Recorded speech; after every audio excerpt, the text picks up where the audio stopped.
ಎಲ್ಲರಿಗೂ ನಮಸ್ಕಾರ. ದಶಮಹಾವಿದ್ಯೆಗಳನ್ನ ಮುಂದಿನ ರೂಪವೇ ಭುವನೇಶ್ವರಿ. ಇವತ್ತು ಭುವನೇಶ್ವರಿಯ ಬಗ್ಗೆ ಸ್ವಲ್ಪ ವಿಷಯವನ್ನ ತಿಳ್ಕೊಳ್ಳೋಣ. ಭುವನ ಅಂದ್ರೆ ಎಲ್ಲರಿಗೂ ಗೊತ್ತು, ಈ ಭೂಮಿ ಅಂತ. ಆ ಭೂಮಿಗೆ ಅಧೀಶ್ವರಿ ಯಾರೋ ಅವಳೇ ಭುವನೇಶ್ವರಿ. ಹಾಗಾದ್ರೆ ಯಾವ ಭೂಮಿ? ನಾವಿರೋ ಭೂಮಿಗೆ ಮಾತ್ರನಾ ಅಂದ್ರೆ ಹಾಗಲ್ಲ. ಇಡೀ ಬ್ರಹ್ಮಾಂಡವನ್ನ ಆಳೋದ್ರಿಂದಲೂ ಪಾಲಿಸೋದ್ರಿಂದಲೂ ಅಂಬಿಕೆಯನ್ನ ಭುವನೇಶ್ವರಿ ಅನ್ನೋ ಹೆಸರಿನಿಂದ ಕರೆದಿರೋದು. ಬ್ರಹ್ಮಾಂಡ ಅವಳ ಶರೀರವಾಗಿದ್ದು ಚರಾಚರ ವಸ್ತುಗಳೆಲ್ಲವೂ ಅವಳು ಧರಿಸೋ ಆಭರಣಗಳು. ಎಲ್ಲಾ ಚೈತನ್ಯ ಶಕ್ತಿಗಳು ಅವಳ ಗರ್ಭದಿಂದ ಜನಿಸಿದ್ದು, ಎಲ್ಲಕ್ಕೂ ಅವಳೇ ಮಾತೆಯಾಗಿದ್ದಾಳೆ. ಅದಕ್ಕೆ ಸ್ನೇಹಿತರೆ, ಲಲಿತಾ ಸಹಸ್ರನಾಮದಲ್ಲಿ ಹೇಳಿದರಲ್ಲ, ವಿಶ್ವಗರ್ಭ, ಸ್ವರ್ಣಗರ್ಭ, ವರದ, ವಾಗಧೀಶ್ವರಿ ಅಂತ. ಇಡೀ ಸೃಷ್ಟಿ ಎಲ್ಲವೂ ಅವಳ ಗರ್ಭ ಸಂಜಾತವೇ. ಆದ್ರಿಂದ ಅವಳೇ ಎಲ್ಲಕ್ಕೂ ಜನನಿ.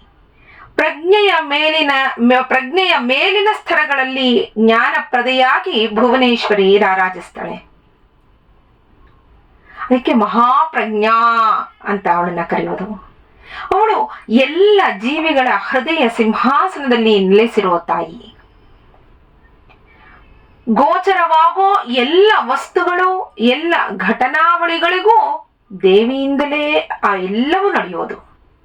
ಅವಳೇ ಆಕಾಶವೂ ದಿಕ್ಕುಗಳು ಆಗಿದ್ದಾಳೆ. ಆಕಾಶವೇ ಎಲ್ಲ ವಸ್ತುಗಳಿಗೂ ಮೂಲ. ಭೂ ಜಲಾದಿಗಳೆಲ್ಲವೂ ಅವುಗಳು ಅವಳ ಸ್ಥೂಲ ಸ್ವರೂಪಗಳು.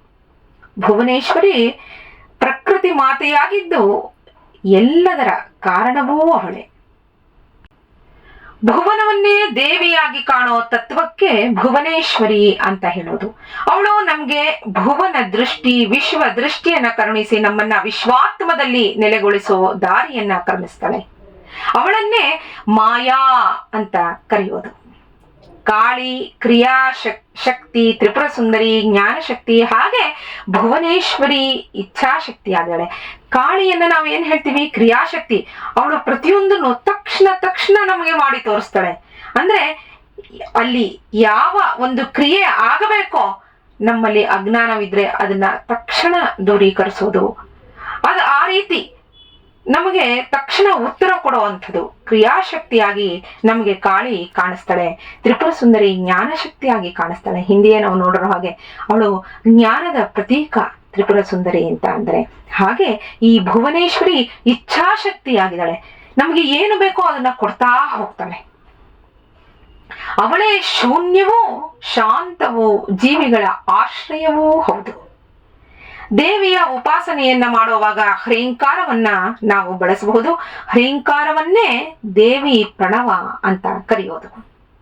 ಸಾಮಾನ್ಯವಾಗಿ ಓಂಕಾರವನ್ನ ಬ್ರಹ್ಮಚಾರಿ ಗೃಹಸ್ಥನಾದವನು ಹಾಗೆ ಸನ್ಯಾಸಿ ಎಷ್ಟು ಬಾರಿ ಪ್ರಣವವನ್ನ ಆಶ್ರಮಿಗಳು ಉಚ್ಚಾರ ಮಾಡಬೇಕು ಅಂತ ಇದೆ.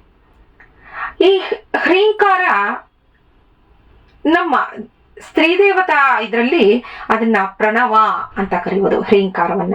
ಅದಕ್ಕೆ ಪ್ರಣವ ಅನ್ನೋದು ಓಂಕಾರ ಅಲ್ಲಿ ಆಗಿದ್ರೆ ಇಲ್ಲಿ ಹ್ರೀಂಕಾರ ಪ್ರಣವವಾಗುತ್ತೆ. ಅದಕ್ಕೆ ನಾವು ಸ್ತೋತ್ರನೇ ನೋಡಿದೀವಲ್ಲ, ಅದನ್ನ ಹೇಳ್ತೀವಿ, ಹ್ರೀಂಕಾರ ಸನಗರ್ಭಿತ ನಲಶಿಖಾಂ ಅಂತ. ತ್ರಿಪುರ ಸುಂದರಿ ಸ್ತೋತ್ರ ಅದು, ಲಲಿತಾ ತ್ರಿಪುರ ಸುಂದರಿದು. ಅದರಿಂದ ತ್ರಿಶತಿಯಲ್ಲೂ ನಾವು ನೋಡ್ತಾ ಬರ್ತೀವಿ, ಹ್ರೀಂಕಾರದಿಂದ ಆರಂಭ ಆಗುವಂತ ನಾವು ನಾಮಗಳನ್ನ ನೋಡ್ತಾ ಬರ್ತೀವಿ. ಅದಕ್ಕೆ ಹ್ರೀಂಕಾರವನ್ನ ಎಲ್ಲರೂ ಹೇಳಿ ಆಕೆಯ ಪೂಜೆಯನ್ನ ಮಾಡಬಹುದು, ಒಳ್ಳೆ ಫಲಗಳನ್ನ ಪಡ್ಕೋಬಹುದು ಅಂತ ಹೇಳ್ತಾರೆ. ನಾಳೆ ಮುಂದಿನ ರೂಪದ ಬಗ್ಗೆ ವಿಷಯವನ್ನ ತಿಳ್ಕೊಳ್ಳೋಣ. ನಮಸ್ಕಾರ.